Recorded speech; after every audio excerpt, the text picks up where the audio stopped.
হঠাৎ করে কি বৃষ্টি নেমে গেল? ভালোই ভালো একটা বাস পেয়ে গেলে হয়। আরে সায়ন না? আরে রিনি, তুই এখানে? আরে আমি তো ওই বাসের জন্য দাঁড়িয়ে আছি, কিন্তু এমন বৃষ্টিটা নামলো। ও, আমিও তো বাসের জন্যই দাঁড়িয়ে। অনেকদিন পর দেখা, তো কেমন আছিস বল? ভালোই আছি রে, কিন্তু সেই কলেজ ছাড়ার পর তো আর কারোর সঙ্গে যোগাযোগই নেই। হ্যাঁ রে, সবাই যে যার মতো ব্যস্ত। আগে এই বৃষ্টির দিনগুলোই আমরা কত এনজয় করতাম বল। আমি, তুই, বিপাশা, আর সেই ক্যান্টিনে বসে চা খাওয়া।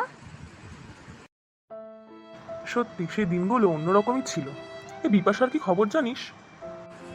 না রে, শুনে তো ছিলাম বাইরে পড়তে গেছে। কি জানি, আঙ্কেল আন্টির সাথেও আর কথা হয় না। ও, আরে আমারও আসলে যোগাযোগ নেই।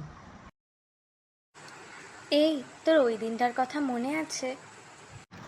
রিনি, তোকে একটা কথা বলবো। হ্যাঁ বল না। আসলে অনেকদিন ধরেই ভাবছিলাম তোকে বলবো কথাটা, কিন্তু বলতে পারছিলাম না। কি কথা রে? আসলে রিনি, সায়ন, তোমরা এখানে কি করছো? ক্লাসে এসো। হ্যাঁ স্যার, যাচ্ছি। যাচ্ছি স্যার।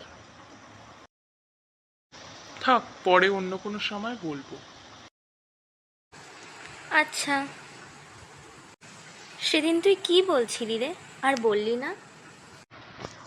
ছাড় না ওসব কথা, কিছু কথা না বলাই ভালো রে। ও, এই বৃষ্টি থেমে গেছে দেখ। ওই তো, হ্যাঁ, আর আমার বাসও বাসটা চলে চলে এসছে। এসছে। চলি রে। বাড়িতে আমার ছেলেমেয়েরাও ওয়েট করছে, দেরি হয়ে যাবে রে। আবার পরে কখনো কথা হবে, কেমন? বাই। আমার কথাটা আর কোনোদিনই বলা হলো না। আসলে আমি পরে জানতে পেরেছিলাম তুই শোভনকে ভালোবাসিস।